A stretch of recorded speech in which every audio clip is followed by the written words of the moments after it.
Bismillahirrahmanirrahim.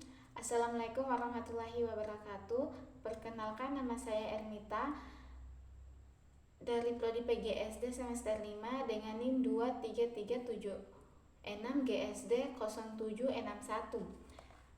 Video ini akan memuat mengenai resume 3 jurnal tentang yang membahas tentang pendalaman materi IPS di SD. Jurnal pertama yang berjudul Perkembangan Kurikulum IPS SD, yang dimana latar belakangnya yaitu sifat serta tujuan, landasan serta pengembangan kurikulum IPS bukanlah hal baru, namun menjadi guru penting sebagai agen perubahan dalam pembimbing serta mempromosikan hubungan serta sebagai fasilitator pembelajaran. Untuk menjadi guru yang baik, guru harus memiliki dasar-dasar IPS karena pembelajaran IPS bukan tentang hubungan tetapi pengajaran tentang IPS yang mempersiapkan peserta didik menjadi warga negara yang baik. Penting untuk setelah mempelajari tentang yang diskusi ini, tujuan dari riset ini adalah untuk meninjau perkembangan literatur kurikulum pendidikan masa ini. Rumusan masalahnya yaitu bagaimana meninjau perkembangan literatur kurikulum pendidikan di masa ini. Nah, hasil serta pembahasannya yaitu perkembangan kurikulum di Amerika Serikat.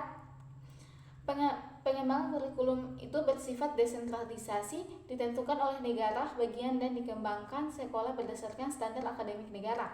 Guru memiliki peran penting sebagai perancang kurikulum yang menyesuaikan konteks kelas, kebutuhan peserta didik, serta perubahan kurikulum. Sistem pendidikan terbagi menjadi pendidikan dasar K5 sampai ke-6 dan pendidikan menengah middle school dan high school. Lingkungan belajar menekankan pemahaman perkembangan kognitif dan otak anak sehingga guru dilatih secara kuat dalam aspek perkembangan peserta didik. Perkembangan kurikulum IPS di Amerika Serikat dimasuk ke dalam kurikulum antara lain sejarah resume, konflik sosial, dan kebutuhan membangun persatuan nasional. Pada abad ke-20, kemunculan Social Students atau MSS tahun 1960-an menekankan pendekatan ilmiah, analitis, dan berbasis berbasis inkiri dalam IPS. NCSS menjadi lembaga kunci dalam perumusan standar dan memperkuat posisi IPS. Kurikulum IPS di Amerika Serikat bersifat dinamis, pasang surut pengaruh dari berbagai disiplin ilmu seperti sejarah, geografi, ekonomi, dan sosiologi. Terus perkembangan kurikulum IPS di Indonesia banyak dipengaruhi oleh model IPS Amerika, terutama dalam cara mengintegrasikan ilmu sosial. IPS ada sejak kurikulum 1947 dan terus mengalami perubahan besar dalam kurikulum 1952, 1964, 1968, 1975, 1986, 1994 hingga KTSP 2006 dan kini kurikulum 2013 atau Merdeka. Di Indonesia, IPS untuk SD sampai SMA dipahami sebagai integrasi ilmu-ilmu sosial yang disajikan secara sederhana dan pedagogis untuk kebutuhan perkembangan peserta didik. IPS perguruan tinggi lebih menekankan pada kedalaman disiplin sosial. Perkembangan kurikulum di SD, KTSP 2006 memberi keleluasan guru mengembangkan materi sesuai konteks, menggunakan standar kompetensi KSK dan kompetensi dasar KD. Pendekatan tematik digunakan di kelas rendah, sementara pendekatan akademik digunakan di kelas tinggi. Dibandingkan kurikulum 1968, 1975, 1986, dan 1994, kurikulum 2006 lebih sederhana, fleksibel, dan memberi ruang kreativitas guru untuk mengembangkan materi melalui pendekatan tematik di kelas rendah dan akademik di kelas tinggi. Perbedaan kurikulum dari waktu ke waktu tampak pada struktur, isi, tujuan pembelajaran, alokasi waktu, dan kedalaman materi. Terus dalam sistem perkembangan kurikulum Indonesia pemerintah pusat menetapkan kurikulum inti, sementara guru dapat ruang kreativitas dalam implementasinya. Guru dipandang sebagai pengembangan kurikulum paling langsung karena memahami kondisi peserta didik dan lingkungan belajar. Terdapat 5 teknik yang utama dapat digunakan guru untuk mengembangkan kurikulum, yaitu sebagai berikut. Yang pertama, pengembangan berdasarkan isi, yaitu dimana fokus pada perluasan atau pendalaman materi. Terus kedua, pengembangan berdasarkan konsep berbasis prinsip dan konsep inti PS. Poin ketiga, pengembangan berdasarkan keterampilan proses menekankan kemampuan berpikir kritis, analisis, dan keterampilan akademik.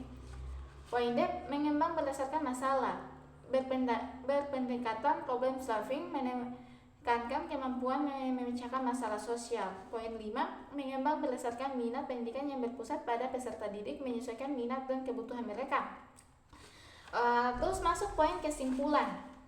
Pada dasarnya perkembangan ilmu-ilmu sosial sebagai mata pelajaran telah dibahas. Bagaimana kajian relasi sosial dalam dunia pendidikan telah menjadi landasan ontologis serta kesatuan pengetahuan membagi perjalanan pemikiran selama lebih dari 60 tahun sejak tahun 1935 melalui NCSS. Pendidikan IPS sekarang berbeda dengan IPS masa lalu. Ia berkembang dengan kondisi negara serta waktu.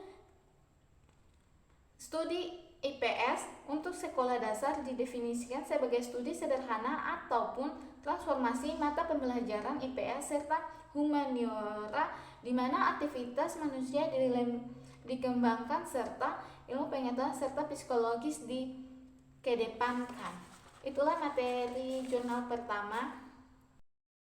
Oke, lanjut jurnal kedua, yang dimana judulnya yaitu Pendidikan Karakter Melalui Pembelajaran IPS SD atau MI. Latar belakangnya, pendidikan merupakan sistem teratur yang menambah misi besar dalam membentuk peserta didik, terutama di tengah pesatnya perubahan zaman yang mengenai cara berpikir, bersikap, dan berperilaku anak. Khususnya mereka sedang berada pada masa transisi mencari jati diri. Undang-Undang Nomor 20 Tahun 2003 menegaskan bahwa tujuan pendidikan adalah menciptakan manusia yang berakhlak mulia, cerdas, berbudaya, serta mampu hidup bermasyarakat. Pendidikan karakter menjadi proses penting untuk membentuk pribadi yang baik, dan guru memegang peran sentral sebagai teladan dalam menanamkan nilai karakter kepada peserta didik. Dalam konteks pembelajaran, mata pelajaran IPS memegang peran signifikan karena berkaitan langsung dengan pembentukan karakter, meskipun pada praktiknya masih sebatas pengenalan nilai dan belum mencapai tahapan internalisasi serta tindakan nyata. IPS sebagai ilmu sosial bertujuan membentuk peserta didik menjadi warga negara yang demokratis, bertanggung jawab, dan cinta damai, sehingga pendidikan karakter menjadi sangat penting diterapkan dalam pembelajaran IPS. Rumusan masalahnya, bagaimana pendidikan karakter dapat membentuk peserta didik menjadi pribadi yang berakhlak mulia, cerdas, berbudaya, dan mampu hidup bermasyarakat. Poin kedua, bagaimana peran guru sebagai teladan dalam proses penanaman nilai-nilai karakter kepada peserta didik.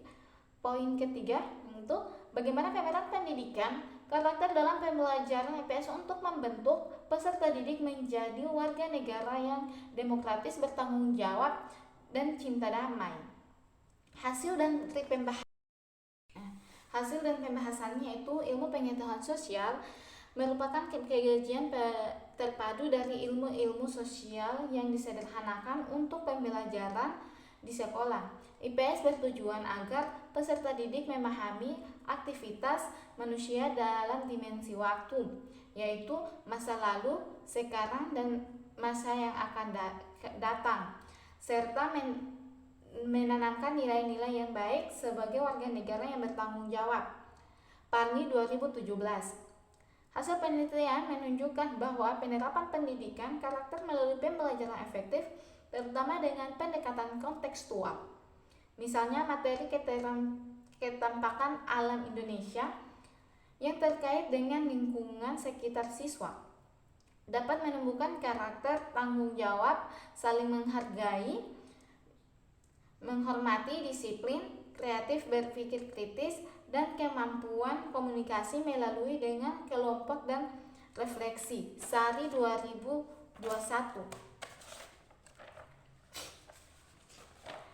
Pembelajaran IPS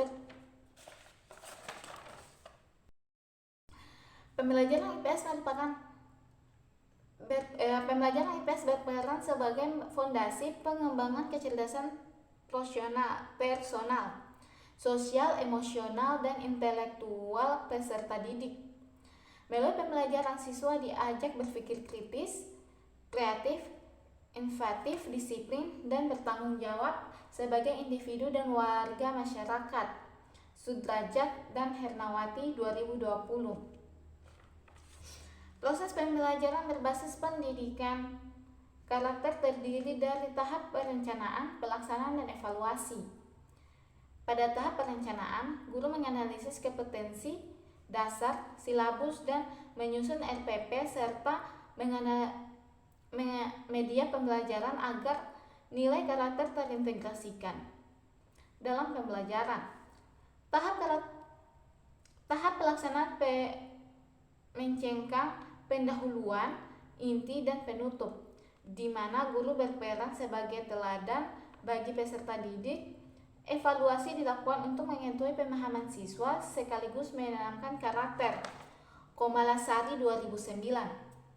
Pembelajaran IPS berbasis pendidikan karakter, terutama dengan model kontekstual efektif, karena dapat menemukan makna antara konsep abstrak dan pengalaman nyata dalam kehidupan sehari-hari. Pembelajaran ini menekankan tingkat berpikir tinggi, pemecahan masalah, analisis data, dan kerjasama individu maupun kelompok, sehingga pendidikan karakter dapat tertanam secara optimal dalam diri peserta didik. Kesimpulannya, pendidikan karakter sangatlah penting diterapkan dalam proses pembelajaran, khususnya pada mata pelajaran IPS SD. Pada proses pembelajaran IPS berlangsung melalui pendekatan kontekstual, pendidikan karakter saat kegiatan pembelajaran berlangsung dilakukan dengan berbagai tahapan yang dilaksanakan, yaitu tahap perencanaan pembelajaran, pelaksanaan pembelajaran, terus adanya penanaman dan pengembangan pendidikan karakter dalam pembelajaran IPS diharapkan mampu menghasilkan peserta didik yang berkarakter sesuai dengan nilai-nilai maupun tujuan pendidikan pada mata pembelajaran IPS. Pada jurnal ketiga yang dimana judulnya itu pengembangan materi pembelajaran IPS pada kelas awal dan kelas lanjut dalam kurikulum sekolah dasar. Latar belakangnya yaitu pendidikan merupakan aspek kunci dalam membentuk karakter dan berkontribusi besar terhadap kualitas sumber daya manusia suatu bangsa. Dalam konteks kurikulum pendidikan dasar IPS ini menjadi bagian integral yang bertujuan untuk mengembangkan pemahaman siswa mengenai lingkungan sosial, budaya, sejarah, geografi, serta pemerintahan. Kebutuhan pelajaran pada kelas tingkat awal dan kelas tingkat lanjutan sangat berbeda karena keduanya berada tahap perkembangan kognitif dan sosial yang tidak sama. Oleh karena itu, pengembangan materi IPS harus disesuaikan dengan perkembangan karakteristik masing-masing tingkat lanjutan. Terus IPS juga berkaitan dengan kebutuhan dan minat siswa serta siswa. IPS memiliki peran penting dalam membantu siswa memahami serta menghargai lingkungan sosial dan budaya, sekaligus membentuk mereka menjadi warga negara yang aktif dan bertanggung jawab. Materi IPS tidak hanya menyajikan pengetahuan sosial, tapi faktual, tetapi juga memperkenalkan proses sosial dan peran individu dalam masyarakat yang kompleks. Perkembangan siswa di kelas awal ini umumnya membuat mereka lebih responsif terhadap pembelajaran yang bersifat visual dan interaktif. Sementara itu kelas lanjut, siswa kelas lanjut memiliki perkembangan kognitif hingga menunjukkan kemampuan analitis lebih baik dibandingkan siswa di kelas awal. Terus dengan demikian, materi pembelajaran IPS untuk kelas lanjut perlu dirancang secara khusus, berpikir abstrak, menganalisis informasi, serta mengaitkan konsep dengan realitas kehidupan mereka sehari-hari. Pendekatan pembelajaran yang efektif bagi kelas lanjut yaitu studi kasus, diskusi kelompok, dan proyek penelitian atau bisa mereka terjun langsung. Terus dalam penelitian terkait pembelajaran IPS terdapat dua temuan penelitian, yaitu penelitian pertama itu tentang temuan dari Islotun 2022, yaitu guru baru menerapkan pembelajaran berdiferensiasi dan bahan ajar baru berbasis kearifan lokal. Terus penemuan kedua Siska 2021, pembelajaran IPS itu memuat nilai-nilai pendidikan karakter, yaitu toleransi, disiplin, kreativitas, kreatif, demokratis, religius, peduli lingkungan, dan perencanaan pelaksanaan dan evaluasi. Terus rumusan masalahnya di sini terdapat 3. Yang pertama, bagaimana meningkatkan materi pembelajaran IPS sesuai dengan karakteristik siswa di kelas awal. Poin kedua, bagaimana mengembangkan materi pembelajaran IPS yang dapat memahami kebutuhan pemahaman siswa di kelas lanjut.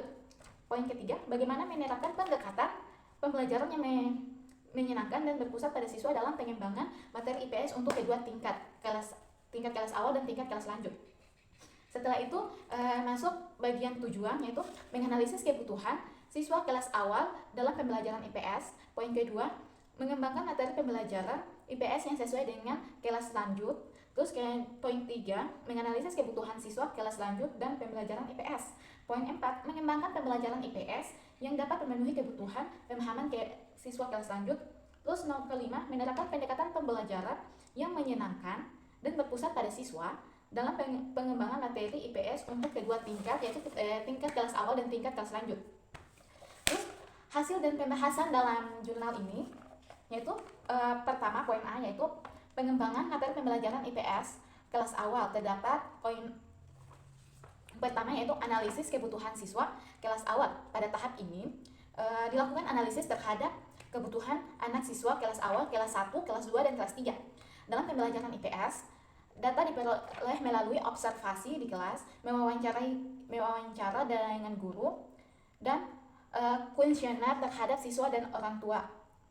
Hasil analisis menunjukkan bahwa siswa kelas awal ini cenderung lebih responsif terhadap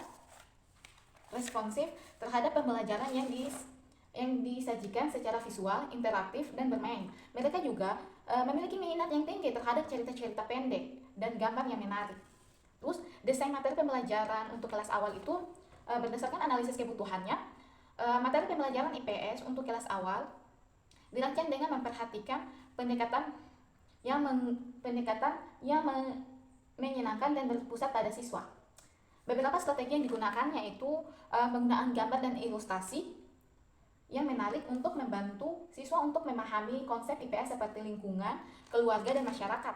Poin kedua itu pengajian materi dalam bentuk cerita pendek yang relevan dan dalam kehidupan sehari-hari mereka.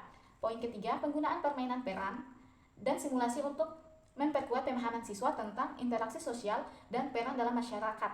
Poin keempatnya itu menyediakan aktivitas berbasis proyek sederhana seperti membuat peta lingkungan di sekitar sekolah dan membuat poster pentingnya menjaga kebersihan lingkungan. Terus langkah kedua yaitu poin keduanya yaitu validasi materi pembelajaran untuk kelas awal. Yaitu materi pembelajaran IPS untuk kelas awal divalidasi oleh ahli pendidikan dan guru kelas awal. Mereka memberikan umpan balik positif terhadap penggunaan pendekatan yang menyenangkan dan relevansi materi dengan kehidupan siswa kelas awal.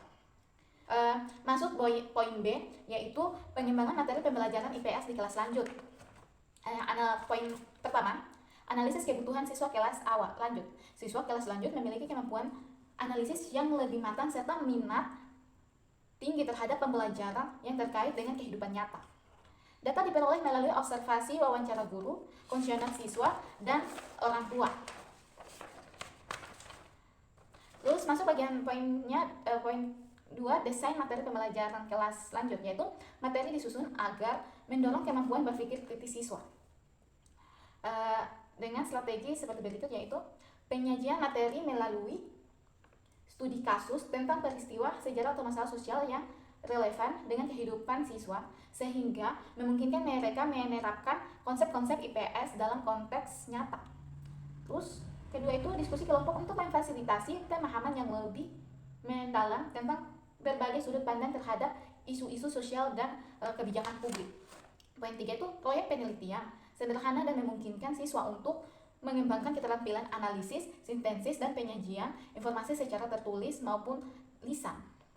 Terus masuk poin 3 tentang validasi materi pembelajaran IPS di kelas lanjut. Materi pembelajaran IPS untuk kelas lanjut divalidasi oleh para ahli pendidikan dan guru kelas lanjut.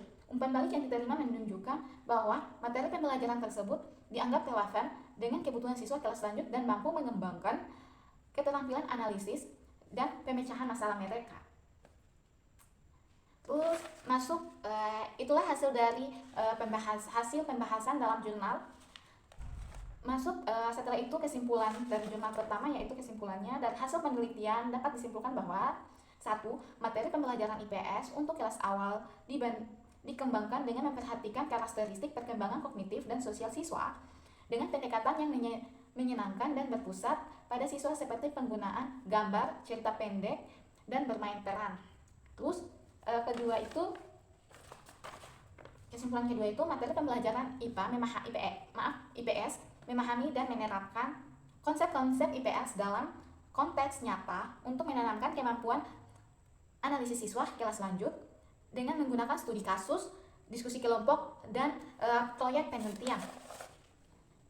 Implementasi materi pembelajaran IPS yang dikembangkan diharapkan dapat meningkatkan minat dan pemahaman siswa terhadap materi IPS serta menemukan pengalaman pembelajaran yang bermakna dan relevan dengan kehidupan mereka.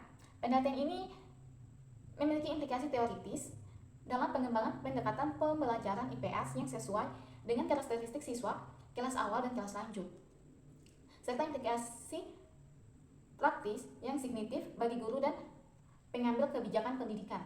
Meskipun demikian, penelitian ini memiliki keterbatasan dan memerlukan penelitian lanjutan untuk mengalami efektivitas dalam keunggulan pendekatan pembelajaran IPS yang dikembangkan. Dengan demikian, pengembangan materi pembelajaran IPS untuk kelas awal dan kelas lanjut dapat menjadi kontribusi yang berarti dalam meningkatkan kualitas pembelajaran IPS di tingkat pendidikan dasar.